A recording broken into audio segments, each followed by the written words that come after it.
ಕರ್ನಾಟಕದಲ್ಲಿ ಕನ್ನಡವೇ ಸಾರ್ವಭೌಮ ಭಾಷೆ. ಮಾನ್ಯ ಮುಖ್ಯಮಂತ್ರಿಗಳ ರಾಜಕಾರಣ ರಾಜ್ಯ ಮಟ್ಟದಲ್ಲಿ ಸುದ್ದಿಯಾಗಿದ್ದೇನೆ. ಇವರು ಕನ್ನಡ ಕಾವಲು ಸಮಿತಿಯ ಅಧ್ಯಕ್ಷರಾದ ಅವಧಿಯಲ್ಲಿ,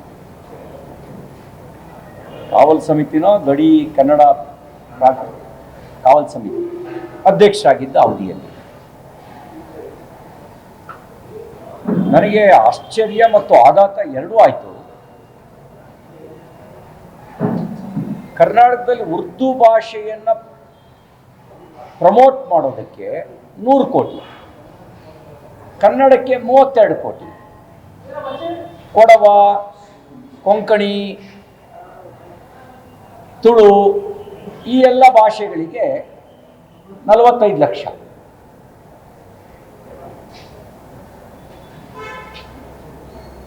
ಕರ್ನಾಟಕದಲ್ಲಿ ಯಾವ ಸರ್ಕಾರ ಇದೆ? ನನಗೆ ಸಿದ್ದರಾಮಯ್ಯನವ್ರ ಸರ್ಕಾರನೋ ಅಥವಾ ಟಿಪ್ಪು ಸುಲ್ತಾನ್ ಸರ್ಕಾರನೋ ಅನ್ನುವಂಥ ಆಘಾತ ಆಯಿತು. ಟಿಪ್ಪು ಸುಲ್ತಾನ್ ಮೈಸೂರು ಸಂಸ್ಥಾನವನ್ನು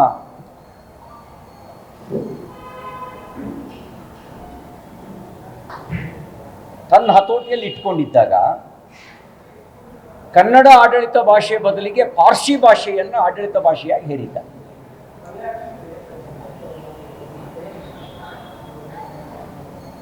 ಇವತ್ತಿಗೂ ಪಾರ್ಸಿ ಶಬ್ದಗಳು ನಮ್ಮ ಆಡಳಿತದ ದಾಖಲೆಗಳಲ್ಲಿ ಉಳ್ಕೊಂಡಿರೋದಕ್ಕೆ ಕಾರಣ ಏನು ಅಂತ ಹೇಳಿದ್ರೆ, ಅವತ್ತು ಟಿಪ್ಪು ಸುಲ್ತಾನ್ ಪಾರ್ಸಿ ಭಾಷೆಯನ್ನು ಕನ್ನಡದ ಬದಲಿಗೆ ಹೇರಿದ್ದ ಪರಿಣಾಮ.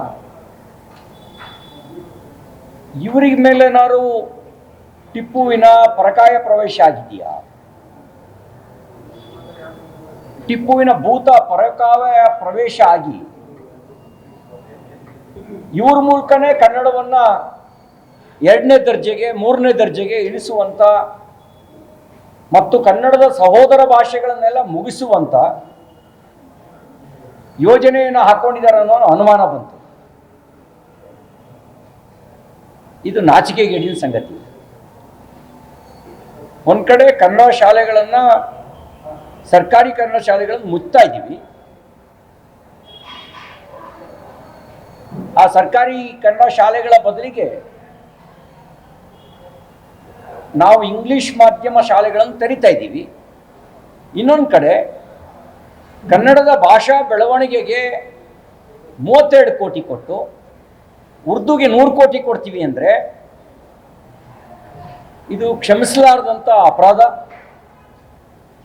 ನಾಚಿಕೆಗೇಡಿನ ಸಂಗತಿ.